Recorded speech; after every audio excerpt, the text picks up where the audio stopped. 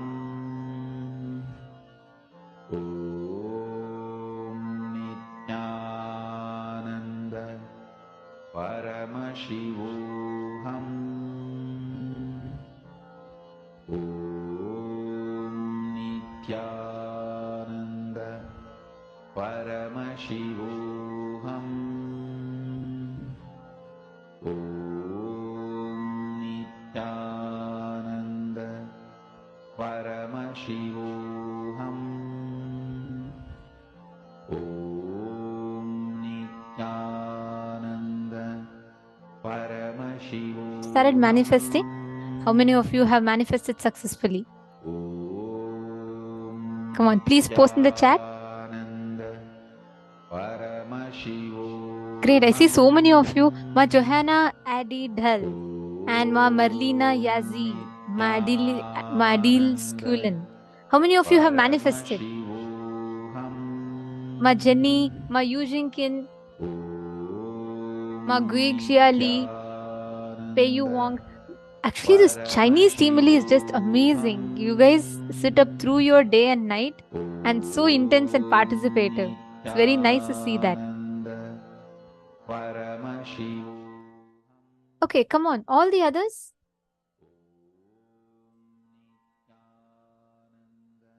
How many of you have manifested? If you have not yet verified, please verify with your partners. Please check and verify with your partners.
Nithyananda Paramashivoham.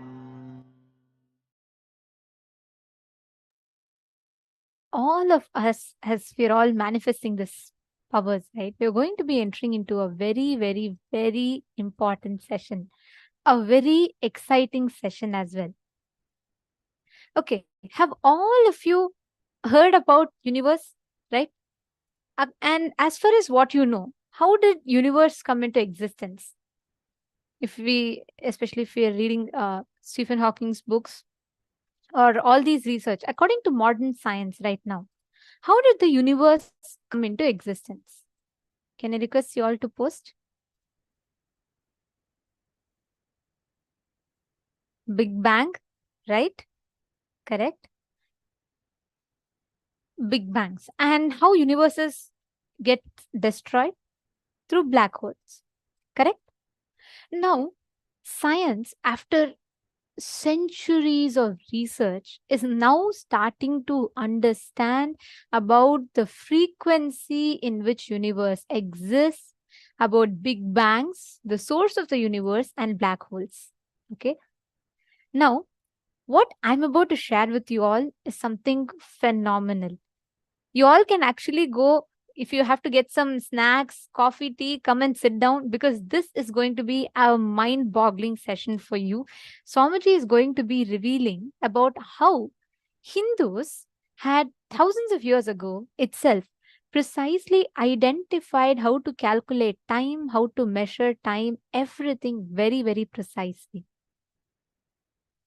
Okay, so you're all going to have fun. And all the Chinese participants, if any of you are feeling little drowsy, little sleepy, sit for this session. The way Swamiji is going to reveal each truths, you're going to feel like your brain is going to wake up 100%. So without any external coffee or tea, you're going to feel completely fresh and awake.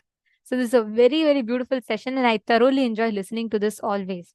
So sit back and enjoy this session as Swamiji reveals to us about how the universe came into existence.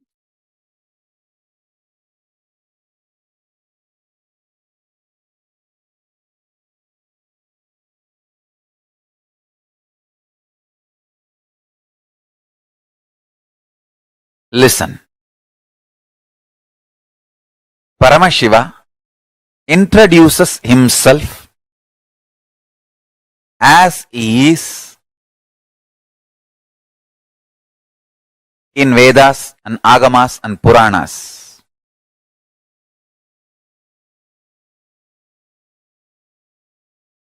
Paramashiva introduces himself how he is manifesting to teach Agama as Sadashiva.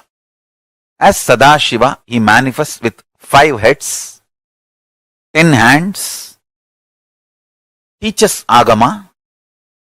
Through these 5 heads, he does these 5 actions.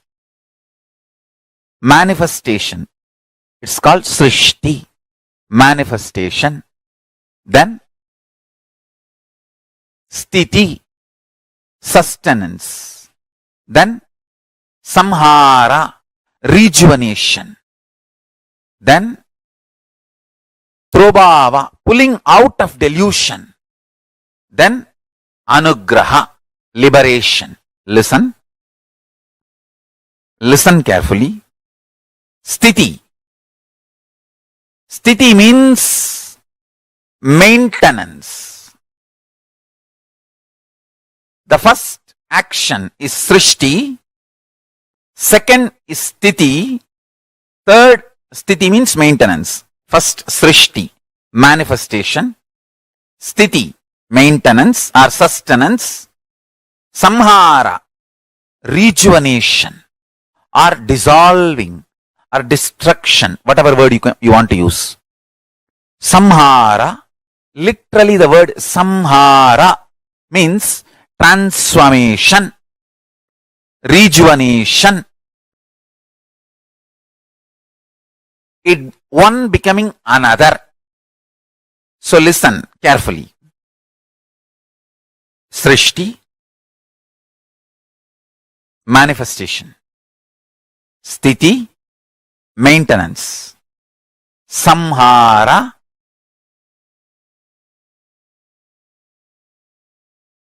rejuvenation. Prabhava, pulling out of delusion. Anugraha, liberation. Understand, this is the universe. This is Prapancha. Universe word is too small. Whether universe or multiverse, all these words are too small. Prapancha is also too small. Paramashiva is the only word I can use because that is the ultimate word. No other word can be used even to describe Paramashiva. Understand? The KAILASA knowledge, Paramashiva Jnana, is principles. When that comes to Sanskrit, it becomes concepts. When that comes to English, it becomes long sentences. That is what I am explaining, I am expressing. Please understand, meditate on this.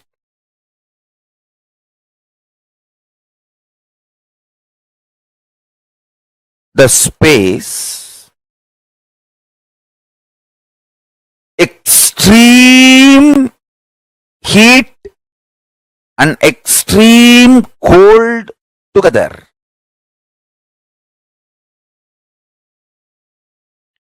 Like a source from where the idea of weather emerges, where the matter becoming energy or the energy becoming matter, matter and antimatter nullifying each other and becoming energy, where all this happens just by will, without any need for effort. Understand? That dimension is Nityatva. Understand one thing. You need to understand why we should know about Nityatva. Understand? If you know about Nityatva, you will cognize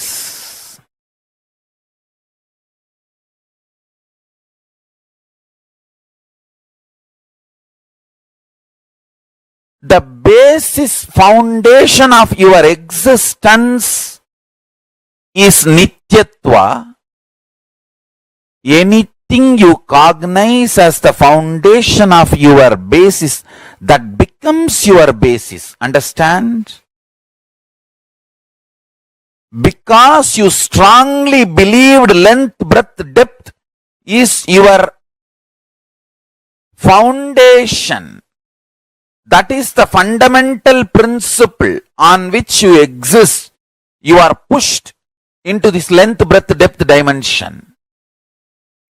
If you decide to cognize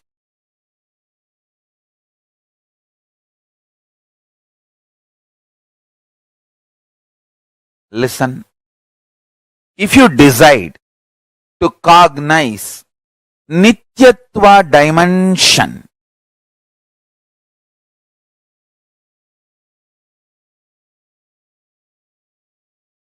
your inner space will be so beautifully attracted to that Nityatva dimension.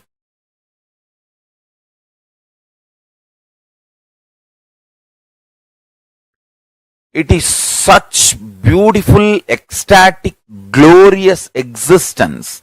By knowing about it, you will be attracted to it. That is the beauty of it. Energy becoming matter, matter becoming energy. Anything becomes anything. Big Bang becoming black hole becoming Big Bang. Creation, maintenance and rejuvenation, all this happens in that Nityatva space just by will, without any effort. The effortless existence zone. To establish yourself in that effortless existence zone, you just need a simple cognition, understanding, conviction about that space existing in you.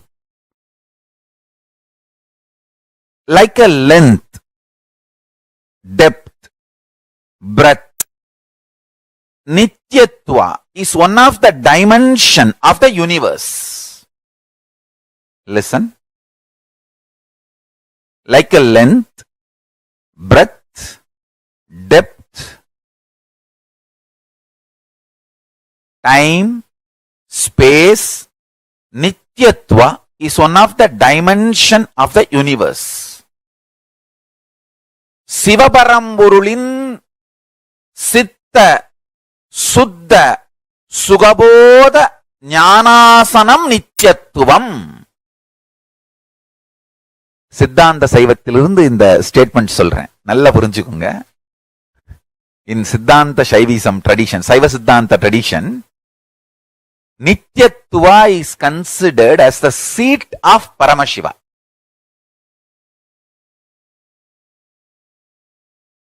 Understand?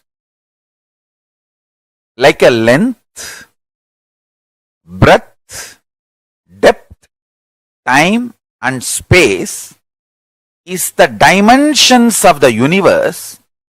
Nityatva is one of the dimension of the universe. Actually, when you cross the level of length, breadth, depth, time and space, it is no more a universe, it is multiverse. Multiple verses exist. That is why Hinduism has multiple gods. It's not that only one God exists. Actually, multiple gods exist. Because the Hindus have gone into the depths of the cosmology, they know the multiverse and they know the multiple gods existing.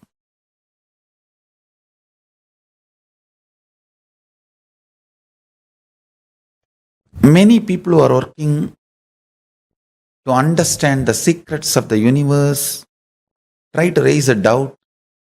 When there is so much matter generated during the Big Bang, why so much antimatter is not generated? The question is wrong. Please understand. Matter and antimatter is always in balance. If any one gets imbalanced, immediately the Big Bang or black hole has to happen to balance it. Understand? Overflowing matter, overflowing antimatter need to be in samana for maintenance, means sthiti. Please listen carefully. From the influence of the antimatter, matter manifesting is Big Bang. From the influence of the matter, antimatter manifesting is black hole. If there is a sustenance, life perception, matter and antimatter is balanced, enough and equal amount of antimatter also is produced when matter is produced. Antimatter means, listen carefully, Paramashiva clearly defines all the thought currents, emotions, patterns, which is there in all of us, which is responsible for our functioning, but which is not perceived as material, is antimatter. Listen. Which is there in all of us, patterns, emotions, thought currents, feelings, experiences, which is responsible for our functioning, our existence, which matters for our existence, but which is not perceived as material, is antimatter. Enough quantity of antimatter also is released along with matter. Person who understands antimatter matters for life starts making the cognitions related to antimatter. I tell you, how much you avoid poison, poisonous food, toxics in your system, that much you need to avoid toxic patterns and poisonous patterns. But unfortunately, you always recognize matter as existence and never recognize antimatter. You don't give the due right to the antimatter in your life and fail, land in accidents and collapse. If you cognize the higher reality about the antimatter, your life will be a powerful manifestation of completion, fulfillment, higher form of existence. Understand?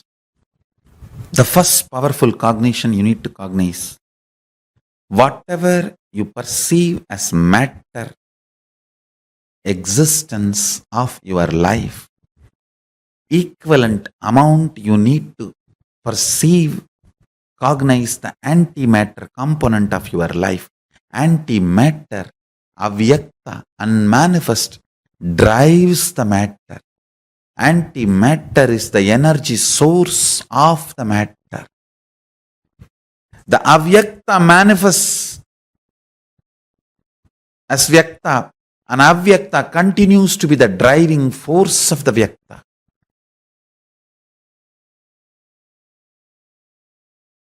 The mandala, space, plane, which has a capacity to produce many planes, is called Brahma. The heads of that Brahma is being swallowed by the black hole. Understand? I am trying to give the description as closely as your logic can understand. Your logic can visualize. Brahma means space which can produce multiple spaces. Brahma is the energy which can manifest multiple energies. Like a sun is a star which can manifest many stars. Brahma is a zone, space, mandala, which can manifest many mandalas, zones, spaces, stars. That Brahma, his face is being swallowed by Kalabhairava, who manifests from the southern face, the Ahora face of Paramashiva. That is the beautiful story of Kalabhairava wearing the skulls of Brahma. Kalabhairava cuts the head of Brahma and wears as a garland. If you see all Kalabhairava deity, he will be wearing the skull garland. It's not ordinary human skull. It's a Kalabhairava's skull.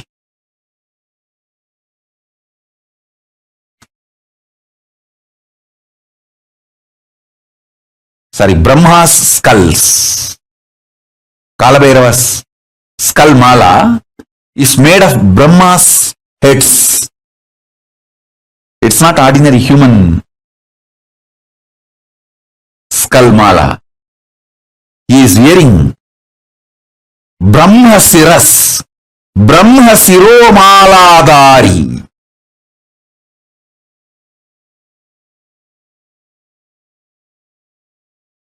The Brahma's heads are worn as garland by Kalabhairava. Deeply listen. Paramashiva, his five-phase creation, sustenance, rejuvenation, putting in delusion, liberation.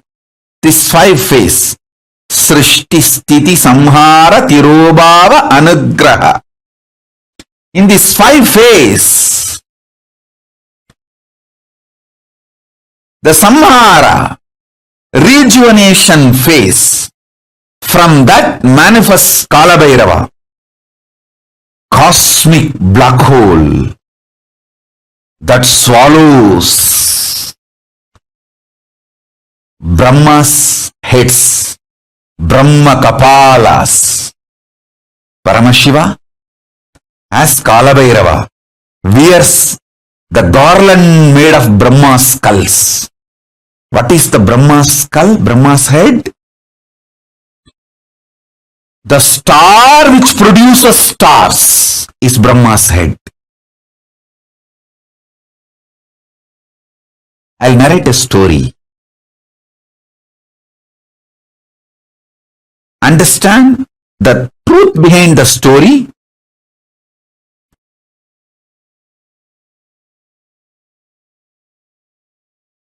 So you can understand the principle I am going to explain.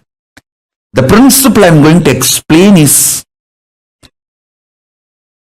science of rejuvenation through collective integrity. You can understand that principle if you understand this story.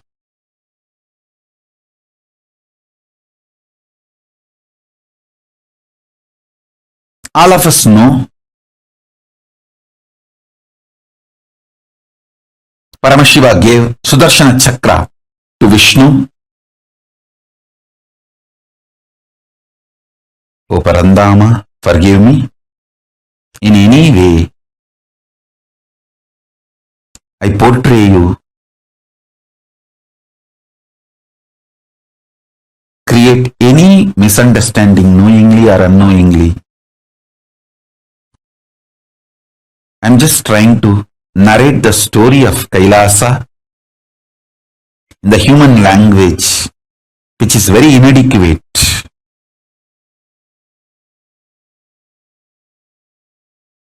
Air is language, not the spirit or intention.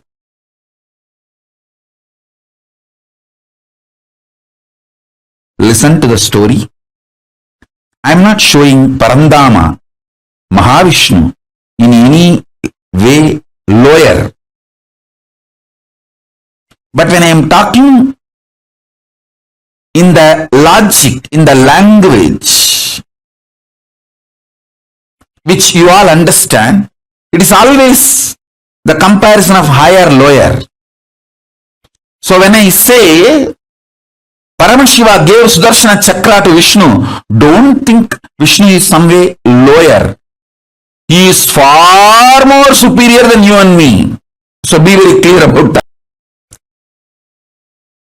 So, all of us know that Vishnu did tapas towards Paramashiva, and Paramashiva gave Sudarshana Chakra for Vishnu to protect this creation. And once Daksha, the Brahma's son, did tapas towards Vishnu and got the boon, Vishnu should protect him forever. Vishnu also gave the boon. And unfortunately, Daksha messed up with Paramashiva directly in the issue of Sati, means his daughter, Daksha's daughter Sati. She wanted to be with Paramashiva, but Daksha had his own opinions and he is so highly opinionated due to his ego and arrogance, and he tried to fight with Paramashiva, and that stupid things were going on, and in his extreme attachment for his daughter, he started going against Paramashiva, but finally he went against his own daughter. That is the delusion and the blind spots. When you create a delusion and delusion based anger and violence, it will not be directed only towards your enemy, it will be directed even towards the people whom you love, and finally it will direct itself towards you, and it's like a suicide. That is why the blind spot centric arrogance, the delusion based arrogance and violence is always not just murderous, it is suicidal. So this guy Daksha got into that mess, and again I wanted to tell you all, based on this story which I am narrating, don't try to underestimate Daksha also. He is surely far higher than you. So These are the stories from the different plane. So remember that and learn only the truth.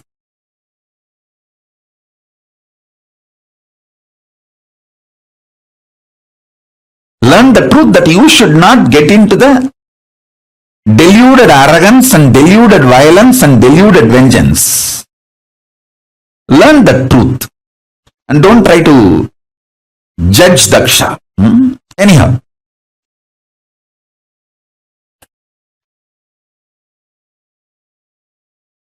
So this Daksha did a yajna, disrespecting Paramashiva without offering the offerings to Paramashiva. Sati came directly, Parashakti came directly to teach lesson to Daksha, but unfortunately Daksha not only did not listen. See, when your deluded arrogance and anger is directed towards Paramashiva, then naturally it destroys you. So this fellow is extreme attachment to his daughter. He developed anger towards Paramashiva. Finally, that same anger, due to his delusion, he directed it towards his own daughter, for whom he developed anger towards Paramashiva, and then finally that anger destroyed him. He directed that same anger on Sati, and Sati just gave the body back, the body given by Daksha. She just threw it back, because Daksha prayed to Devi Parashakti and begged for Parashakti to come down as his daughter. But the fool has forgotten. He brought Parashakti herself as his daughter, and he became deluded. Anyhow, you all know the story that she gave up the body Daksha gave and showed her original form of Dasamahavidya, that she is Parashakti. And then Paramashiva manifested as Veerabhadra to come and teach a lesson to this Daksha's arrogance. Vishnu is caught because he gave a commitment to Daksha. He gave a word to Daksha that he will protect Daksha forever. He has to maintain his integrity.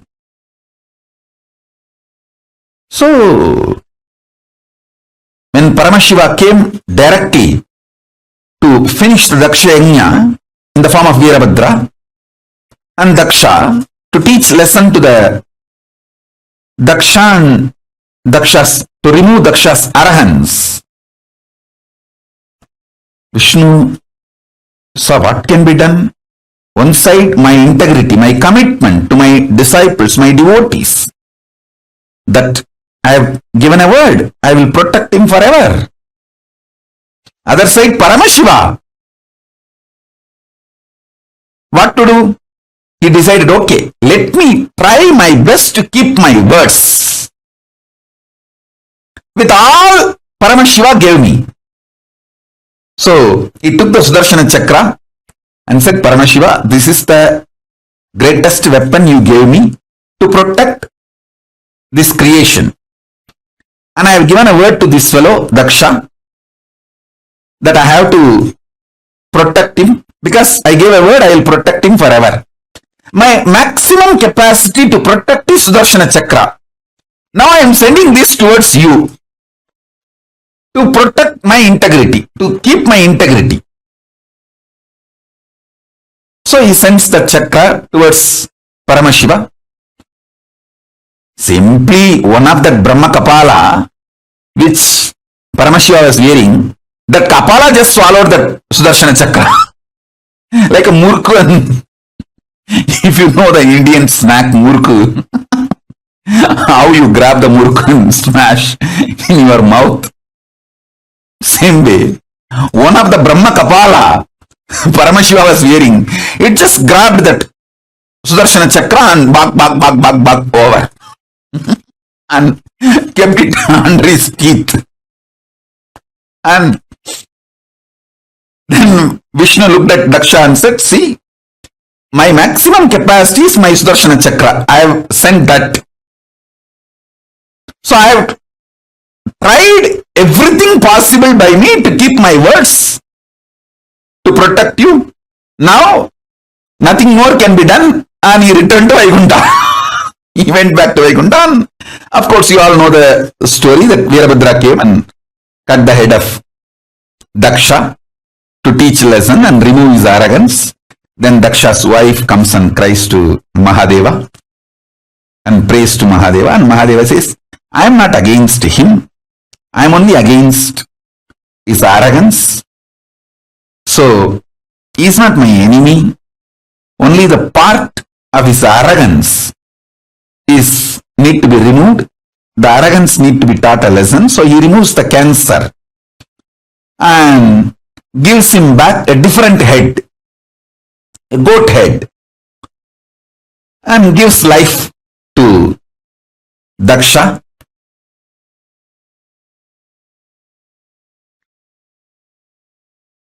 This story has a very deep significance. Women's Mooladhara Chakra, man's Sahasrara Chakra. This too is the source for a child to manifest. So, it is this fellow's arrogance, from that biomemory, Sati's body also had one component. That is the reason Sati gave up that very body. So naturally, if his head is punished, that is enough. He doesn't need to lose life. You all need to know, life is prior to body and it will continue to exist even after body. The beauty of studying Hindu Puranas, it is not just history, it is principled, philosophically defined, real history. All of you need to know. That is why only if you understand the philosophy, you will understand Hindu histories are far more true, factual, real, right than the so-called modern human histories.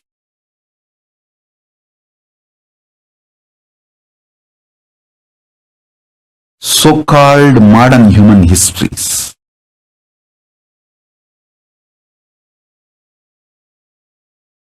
So if you study even one Purana, you will understand all the major cosmic principles and truths completely.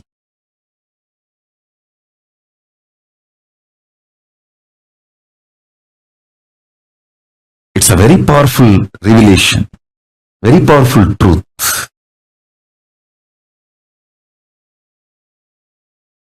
So Paramashiva just removes only the tumor, gives life back to him with a goat head, and the story goes. All this is okay, but in this whole drama, Vishnu lost Chakra, his Sudarshana Chakra. Now, how he will protect the world? He has to protect the world, his devotees. There are so many things need to be done, which is dependent on his Sudarshana Chakra. Then he prays to Paramashiva, starts meditating again, doing tapas. Mahadeva, please give that Sudarshana Chakra back. I have to maintain this universe. I have to protect this universe as per your order. Because you ordained me to protect this universe. In this, I got into the mess by giving a commitment to Daksha. I never imagined this fool will go against you and create a mess for me also. It is extremely stupid. So Kalabhairava appears and asks Vishnu, come on, tell me what do you want. Vishnu says, give me that Sudarshana Chakra back.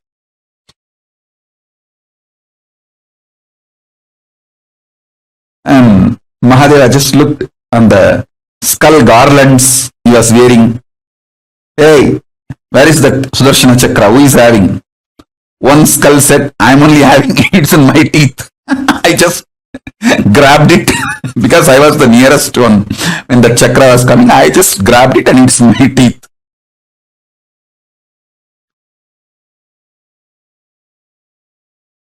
And Mahadeva says, hey, give it back to him. That Brahmakapala said, Mahadeva, I am ready to give now because I always obey your order. Immediately I give it back. But I want him to do completion. How dare he sends his Sudarshana Chakra towards you? Let him reenact how he did it. Then I will give it back. See, listen. Without the background music, you see anyone's dance, it not only it will lose the context, you will laugh like anything. Without the background music, if you see anybody's dance, you will laugh like anything. Because it will look like a joke, comedy. Same way, without the emotion, see, when somebody acted out of anger, without the anger, same emotion, same spontaneity, if that person acts out the same thing, it will look like a comedy. Completion is all about making all your past lose its importance or its power over you. So now, Vishnu does the same act. How he spontaneously sent his Sudarshana Chakra without the same emotion. Then this Brahmakapala, he laughs loudly. In that loud laughter, that Sudarshana Chakra comes out and falls on the ground. And Vishnu touches Mahadeva's feet. From the Mahadeva's feet, he receives the Sudarshana Chakra. O Parandama, forgive me. Anyway, I portrayed you in a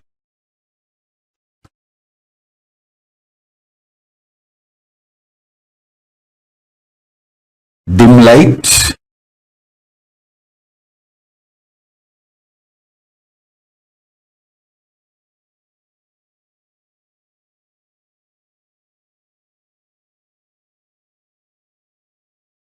All of you, listen. Once again, I want to repeat.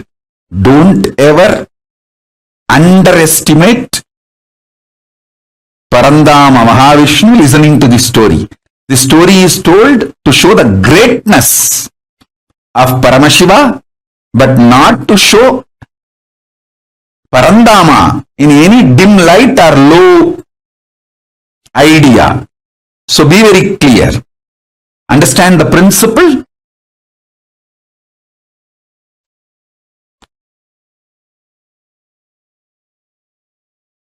Don't try to have low idea even about Daksha. So these cosmic stories, just understand the principle I am trying to convey. Don't try to do your own gadbad, your own judging and creating mess.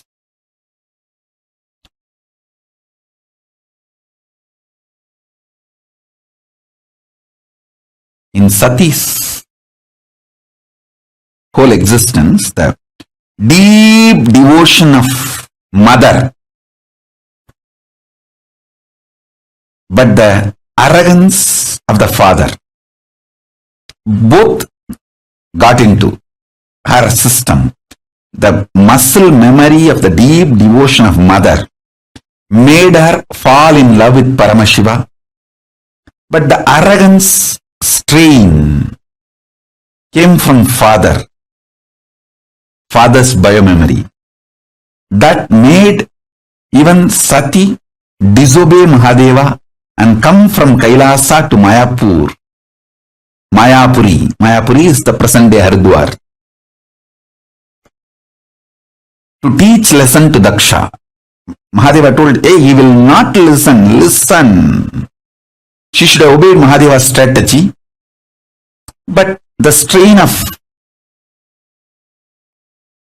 Daksha, because of Daksha's own biomemory, she thought she can teach a lesson to Daksha. She taught a lesson in a different way, but anyhow, understand the story, whatever has happened. And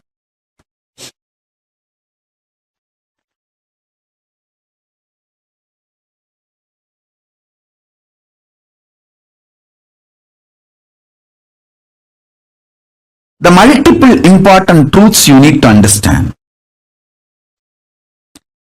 Even if the black hole swallows, the thing swallowed by the black holes does not die. It continues to exist in a different plane. For example, if the Brahma set is cut off, it is supposed to be dead. That's why the world calls it as a skull. But that skull is not dead. It is so powerful even to swallow the Vishnu Chakra, Sudarshana Chakra, like a murk snack. So listen carefully.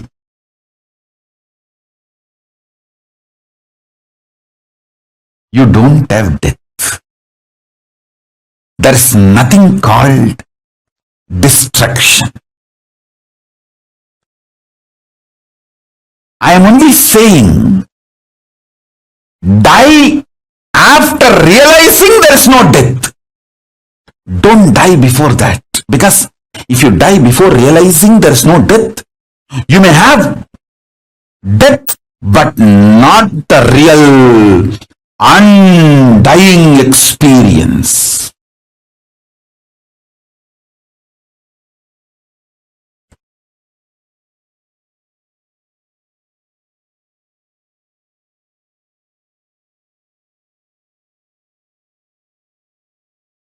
Listen carefully. Even if you die by being with Guru, he will show you the undying component of you when your body stops functioning. Even your death will be liberation.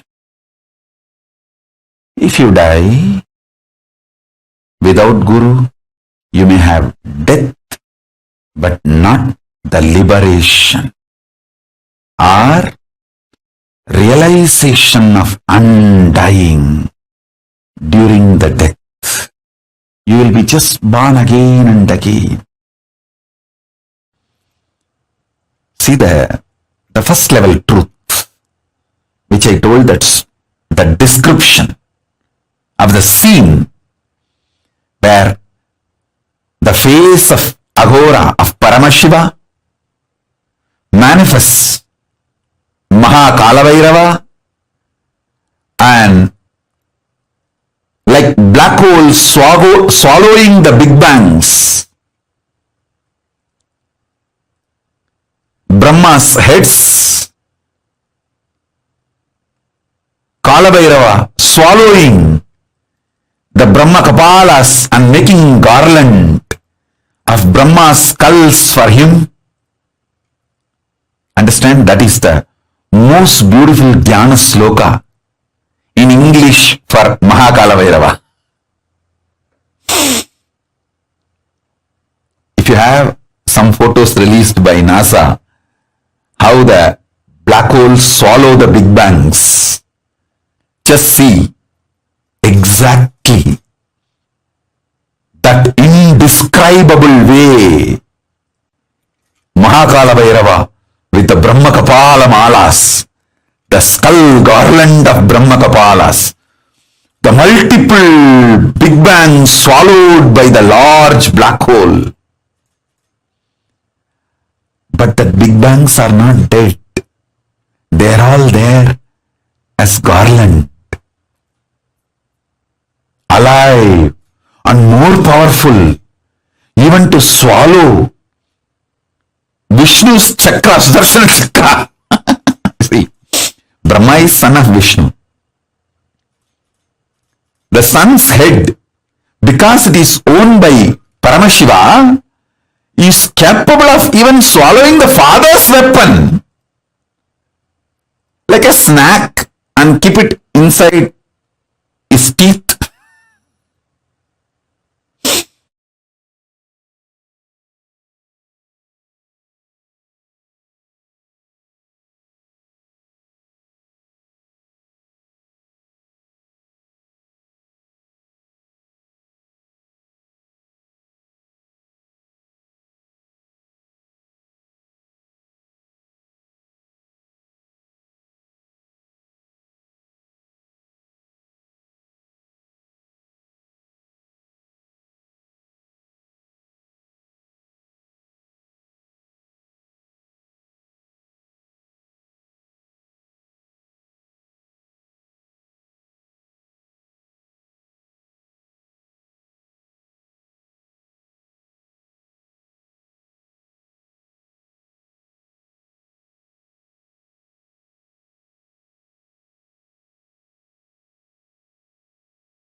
Yes, Nithyanandam, how was this revelation from Swamiji? How did you all enjoy this? How was it for you all to enjoy this wonderful revelation from Swamiji? How the universe functions. How the universe functions. The universe came into existence, the big bangs and black holes, and how each of it comes into existence. Ma Adila Skulin. Okay, there are many of you wondering what is the name of this video. Okay, see, for Paramashivoham, we take videos from so many different years. Through the years, all that Swamiji has revealed, and we stitch it to you and give it to you as one video together. So there's a video on Cosmology itself, ma. In YouTube, it's available, but this particular video is exclusive on Paramashivoham only.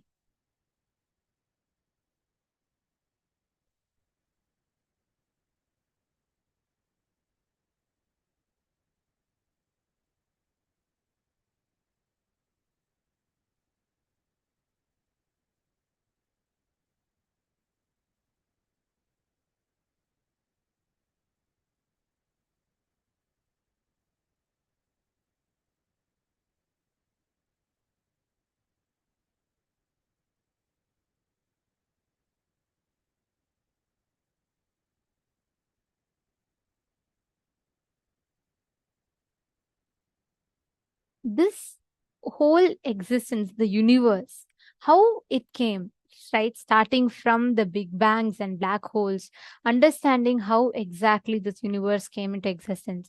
If you understand all your components, you can see very, very clearly the moment big bang and black hole is happening in your system. Swamiji says that's why Hinduism has a very beautiful word.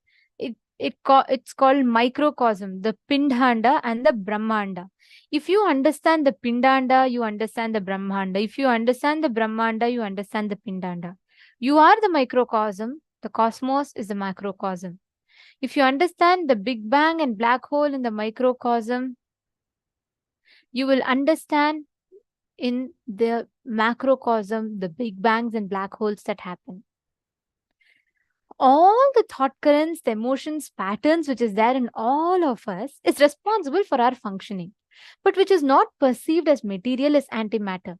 The antimatter, avyakta, unmanifest, drives the matter. Antimatter is the energy source of the matter. The avyakta manifests as vyakta, and avyakta continues to be the driving force of vyakta. The unmanifest continues to remain as the driving force of the manifest. Getting it? Catching it?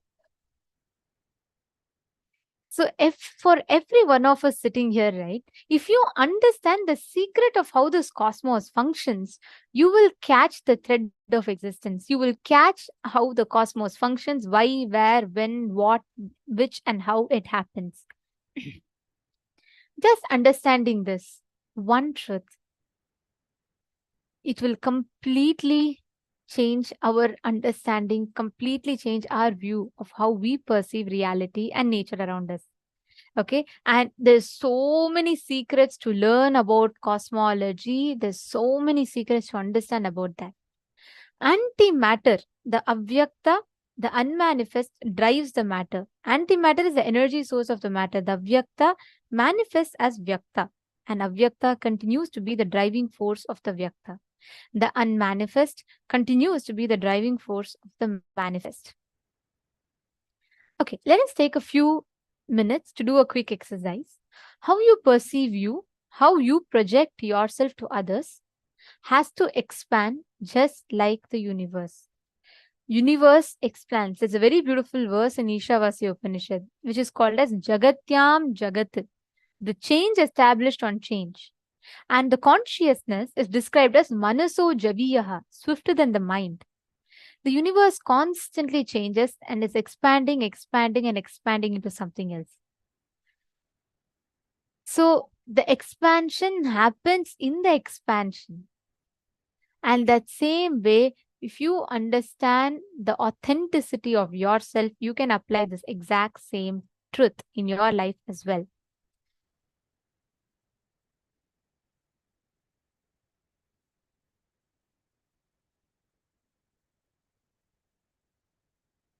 Ma Susan Solander has put, Swamiji is disclosing how the principles of Paramashiva works. For example, matter and antimatter. Yes, that's right. Ma Hongli Wong is saying, such a great story Swamiji has narrated. So interesting. This is a science. It is not just a story. It's a science. How the universe came into existence, how Lingodbhava happens, how Kalabhairava gives the Sudarshana Chakra back to Vishnu. These are all not just stories. It's a science. Ma Merlina Yazi, welcome, ma. You have asked for Atmalinga form. The support desk team will be posting to you the form, ma, and the spiritual name request as well. So you can sign up there and get your Atmalingam, request for your Atmalingam, okay? And Ma Merlina Yazi said, I'm amazed by all the knowledge Swamiji is sharing. You cannot learn this anywhere else, especially with the depth of experiential knowledge to help us cognize this all. There are worlds beyond the black holes. It doesn't go away. We can exist beyond the black holes. That's very rightly said. And also, ma, most of the places that you learn about black holes and big bangs, it's just taught as a physics, like something that's there. Okay, it's out there. How is it relevant to my life? And there are some people stuck only about their lives, but forgetting about the big bangs and black holes. Only an avatar who is beyond, who surpasses the constraints of time in the beyond the human notions, only he, that avatar, can guide us to what is existence as it is. That is what Swamiji has done. That's right. Okay. So now I request every one of you to post all your understandings, and if any of you have your questions, doubts that you would like to ask, please go ahead and post it.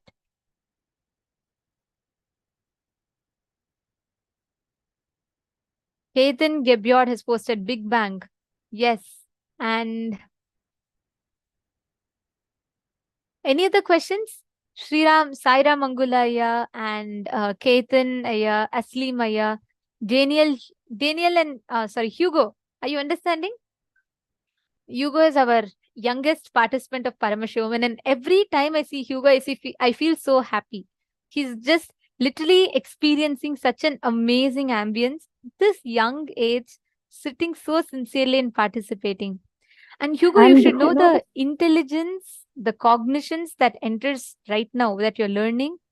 I know you might be a little too young, you may not understand all of this, but your being understands each of these cognitions.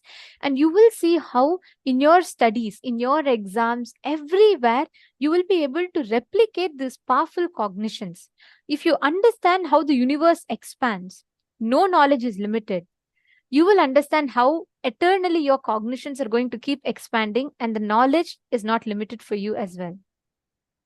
Absolutely. Actually, Ma Merlina Yazi have asked about, you'd like to know the information in relation to planets, to our bodies.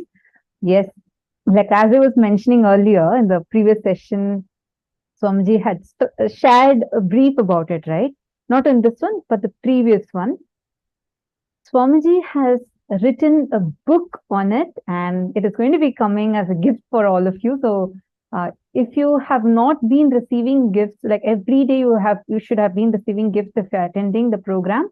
If you have not received it, you can send your email ID as a direct message to the PSM Tech Team ID that you're seeing us through. You can just send it to that, and we will ensure that you're receiving the gift. Ma Prithvi Prasad, actually, Ma, you just listen more and more. I do see that you're sincerely there listening. Many times I notice you listening in the sessions. See, what Swamiji is revealing, right? It literally takes 3 full Paramashivohams to be attended. Like that's what Swamiji said. You should at least attend 3 times the full 21 days to even grasp it. See, what we learn in 21 days of inner awakening, Swamiji has just squished it and packaged it. Already the 21 days is like best of the best. Swamiji has even condensed that and given it within like the first week of Paramashivoham. And the previous Paramashivohams, Swamiji has condensed that. And on top of it, he's revealed much, much deeper topics. It's like all the programs that has happened so far plus much more information packaged and condensed and given to us. That's why it takes like a lot of time to even grasp these great truths. So I understand what you are experiencing, but don't worry. As you said, we will be sending the gifts as well as homeworks too. So make sure you're just checking your email and attend as much as possible, because that will really help you to digest this information more and more deeply. We will be sending you the email after the program is done. Like after today's sessions are over, then we'll be sending you today's gift. So that's how you should be checking the email.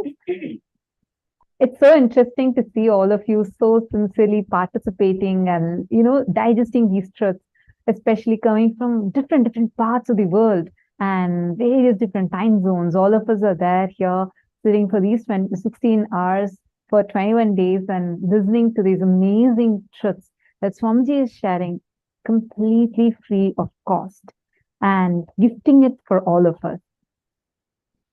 Anyone here for the very first time? Like if this is your very first program? Anyone like that?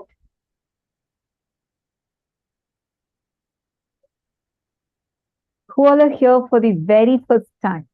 And especially this great knowledge of the Navagrahas or the astrology, everything, you're hearing for the first time. Aloka Jita has posted, it's really amazing. So many clarities at different levels. Absolutely, right? It's just so amazing, especially even if you have heard, like I know, you've attended programs earlier before.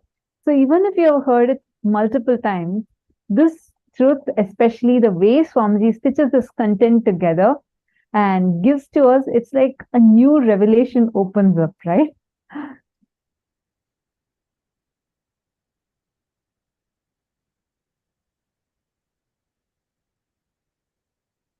What in me would be okay?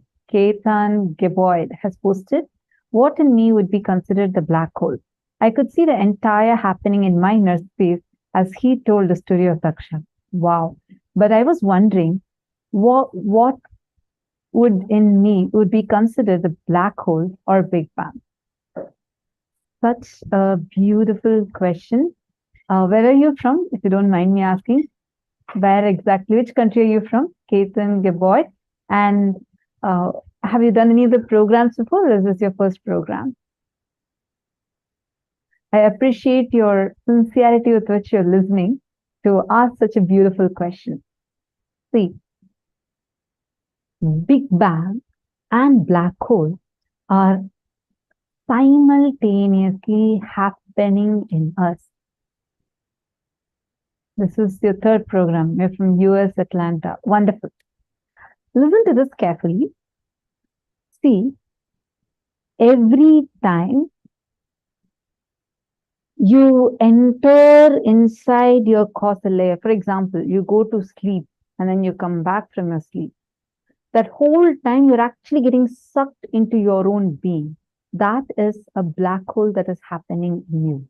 In multiple levels, this Big Bang and black hole continuously happens in us. This is the first thing. Every time you unclutch, every time there's like something that pulls you in, is a manifestation of black hole happening inside of you. Are you understanding? Every time any cognition pulls you inside, like every time you feel like a particular cognition is making you feel more drawn inside of you, it just takes you in as a black hole manifestation happening inside of you. Understand, every single one of us are experiencing this Big Bang and black hole continuously within us. And just the understanding of this, understanding that this is, see, whenever you enter into the source of you, that time, that experiencing that source of you is called as black hole. From that, every time you go into sleep, it's like the whole universe is just merging within you. That is black hole happening. And that few minutes after you go through the deep sleep state, and then you come out of the deep sleep state, then you enter into the waking state, that few minutes time from where you're entering from the deep sleep state to the waking state, or the dream state to waking state, the transition that's happening, you're, as Paramashiva, you're creating the whole universe. It is Big Bang happening through you. When the whole thing, when you go into sleep, the whole creation just merges into you. That is black hole. When you wake up and the whole creation just expresses out of you, it is Big Bang. How in your dream, it is you who creates the whole universe. In your dream, you are the one who is playing the role of yourself. You're the one who's playing the role of your boss. You're the same one who's probably playing the role of your friend. You're the one who's playing the role of your colleague. Everything is you playing various roles. Even in that, let us say you broke up with your partner in your dream. It is not equal to what has happened in the real, what you call as the real state, right? Whatever happened in the dream is what happened within the dream, because it's you who is manifesting your universe there. We understand it in our dream level. Now, when you go inside, when you start cognizing every moment, every time I'm inhaling, and when the breath is touching into my consciousness, Paramashiva, I am having the black hole inside of me. Every time I'm exhaling, it is from that source, touching the source of Paramashiva, I'm exhaling out, I'm creating. It is Big Bang happening. In multiple levels, you will understand, you'll click with it. You will cognize how this Big Bang and black hole happens. So I'm just given an amazing technique. Every time when you are going to sleep, visualize you are Paramashiva who is falling into that samadhi, as like Paramashiva, the whole universe is just merging inside of you. Every time you wake up, visualize you are Paramashiva and the whole universe is getting created out of you. Just try this. So next, see, initially it will be a conscious effort you take, but suddenly you will start seeing everything in your life the way you want, you will be creating. It will help you just reverberate with Paramashiva's oneness space. You understood, Aya? Wonderful. So nice to see all of you understanding in various levels, and it's so beautiful to see this.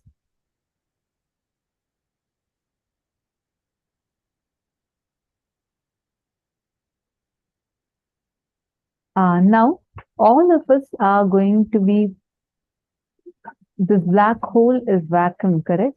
Merlina Yazdi, black hole is not equal to vacuum. In vacuum, we say there is nothing but just space.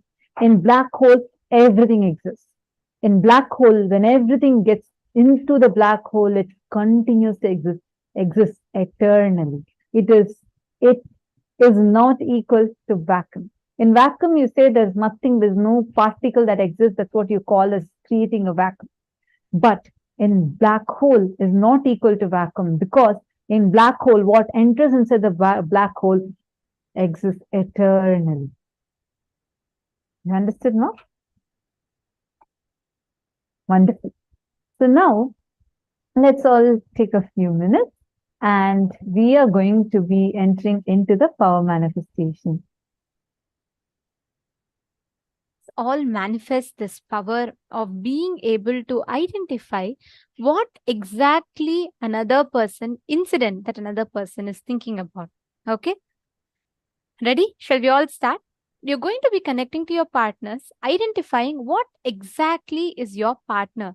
What is the exact incident that your partner is thinking about?